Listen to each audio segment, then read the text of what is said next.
Hello guys, അപ്പോൾ ഇന്ന് ഞാനിവിടെ എത്തിക്കുന്ന ഒരു ബ്രൈഡ്സ് ടു ബി സ്പെഷ്യൽ വീഡിയോയുമായിട്ടാണ്. ബ്രൈഡ്സിന് പറ്റിയ ഒരു ബോഡി സ്ക്രബിൻ്റെ വീഡിയോ ആണ്. ഇതിനുവേണ്ടി ഞാനിവിടെ 1/4 കപ്പ് ദാലും 1/4 കപ്പ് അരിയും എടുത്തിട്ടുണ്ട്. ഇത് ഒരു തരിപ്പോടുകൂടി നല്ലപോലെ അരച്ചെടുക്കുക, പൊടിച്ചെടുക്കുക കേട്ടോ. ഇതൊരു ബൗളിലേക്ക് മാറ്റിയതിന് ശേഷം അതിലേക്ക് 1 table spoon coffee powder, normal coffee പൗഡറാണ് വേണ്ടത്, നമ്മുടെ ഇൻസ്റ്റൻറ്റ് എടുക്കരുത്.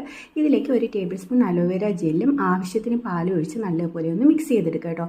പിന്നെ കസ്തൂരി മഞ്ഞൾ അലർജി ഇല്ലാത്തവർ 1 ടീസ്പൂൺ കസ്തൂരി മഞ്ഞൾ കൂടെ ചേർത്ത് കൊടുക്കുക. ഇത്രയും അളവ് നമ്മളുടെ ബോഡി ഫുള്ള് സ്ക്രബ് ചെയ്യുന്നതിനുള്ള കണക്കാണ് കേട്ടോ.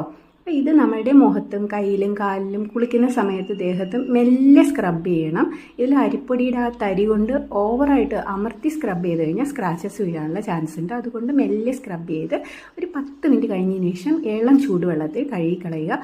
നമുക്കൊരു ഇൻസ്റ്റൻറ്റ് ഗ്ലോ തന്നെ കിട്ടും. മാരേജൊക്കെ ഫിക്സ് ചെയ്തവരാണെങ്കിൽ 1 മാസം മുമ്പേ തന്നെ ഇത് ട്രൈ ചെയ്ത് തുടങ്ങണം കേട്ടോ. ആഴ്ചയിൽ 1-2 പ്രാവശ്യം ട്രൈ ചെയ്യുക. അപ്പോൾ എല്ലാവർക്കും എൻ്റെ വീഡിയോ ഇഷ്ടമായ